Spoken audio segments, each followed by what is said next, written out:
As coronavirus continues to sweep across America, leaders are trying to figure out the right balance between keeping people safe and keeping the economy moving, while the rest of us are trying to figure out if we can grow tomatoes by planting some ketchup. Spoiler alert, you can. And even though medical experts say it's still too soon to reopen the economy, a number of governors have announced that they're ready to start easing restrictions. For instance, in Georgia, Governor Brian Kemp has announced that businesses like gyms, hair salons, and bowling alleys are free to reopen by Friday. Yeah, I'm not a governor, but I'll be honest, this seems like a very strange decision. You know, bowling alleys?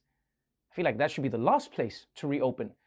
You know, bowling, if you think about it, it's a sport based around sticking your fingers into a ball that other people just stuck their fingers into. You might as well tell people to join a competitive sneezing league. But while some are opening up their states, President Trump has announced that he's shutting down the border. In a 10 p.m. tweet last night, Trump declared that due to coronavirus, he's going to sign an executive order suspending all immigration into the United States. And my only question is, who is even immigrating right now? I don't even like going to the grocery store. You telling me there's other people out there who are like, hey, honey, I'm going to go to another country. Do you want me to grab anything for you? But this is a big step for Trump. Because remember, 2/3 of his wives have been immigrants. So closing the immigration system is Trump's version of deleting Tinder. And look, like most of Trump's tweets, we don't know how seriously to take this. But it obviously has some people alarmed because after all, he is the president. Hashtag not my president because they didn't accept my ballots. And surprisingly, some of that alarm is even coming from the president's own advisors. Fox News. Many families here, including mine, we have au pairs, and we rely on them. I go to work at 3 o'clock in the morning, so I need her there, and I need her in my house so that she can help me with my daughter. So many families rely on childcare from other countries.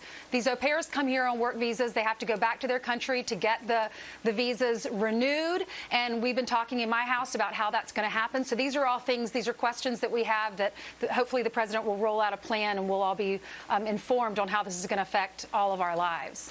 Okay, first of all, many families here do not have au pairs. In fact, 0.03% of families in America have au pairs. Yeah, you're more likely to have a show on Quibi than have an au pair. So look, instead of trying to act like this is an everyone thing, what she should really say is, damn, this new thing Trump did is really going to affect me, so now I really care. Because this is what a lot of people do with President Trump. They're willing to tolerate him because his actions don't affect them personally. And this isn't unique to politics, please. People do this all the time. I mean, people even do it with jokes. Yes. Oh my God, Nigerians are funny. Yeah, Indians do that all the time. That is totally Brazil. Wait, what did you say about Russians? Oh, it was just another joke. Okay, I wait for you outside and then we make more joke. Now, if President Trump goes through with this immigration ban, it'll be yet another policy he's pushing through during the corona pandemic. In fact, his administration has already shut down visa applications.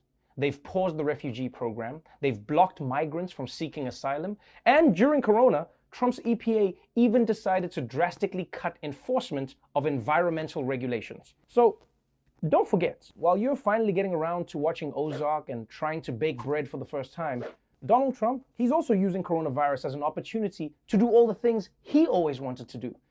The only difference is when quarantine is over and you throw away your bowl of yeast, Trump's hobbies are going to keep going for a very long time. Well, that's our show for tonight. Before we go though, with businesses closing and people losing their jobs all over the country, lots of people are struggling to find a meal right now. And you can help them by donating to Feeding America. They're supplying food to millions of Americans every single day, and they could really use your help. Even $1 can get somebody a meal. Until tomorrow, stay safe out there, wash your hands, and remember, take temperature in a different hole every day just to spice things up.